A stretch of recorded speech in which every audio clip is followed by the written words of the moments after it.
রবিবার মধ্যরাতেই হঠাৎই গার্ডেন রিচে ভেঙে পড়ে বহুতল। আশেপাশে থাকা ঝুপড়ির উপরে ভেঙে পড়ে সেটি। মৃত্যু হয় একাধিকের। এখনও চলছে সেই উদ্ধার কাজ। মঙ্গলবার সকালে ঘটনাস্থলে পৌঁছান নওশাদ সিদ্দিকী।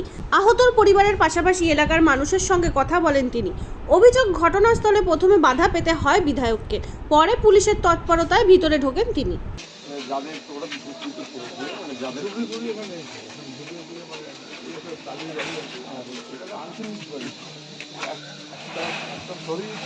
আগামী দিনে কটা ভাঙবে সেটা তো বিপদের কারণ হয়ে দাঁড়াবে না। সেটা এখন যদি এটা থেকে শিক্ষা নাই মেয়র আমাদের এখানকার বর্তমান তিনি বিধায়ক এবং মন্ত্রী, আশা করবো তার কাছে আমি আবেদন করছি যে ক্ষতি হয়েছে আগামী দিনে ক্ষতি হবে না। যে সমস্ত ইললিগাল বাড়িগুলো আছে সেগুলোকে নোটিশ ধরান, দ্রুত তার বিরুদ্ধে ব্যবস্থা গ্রহণ করুন।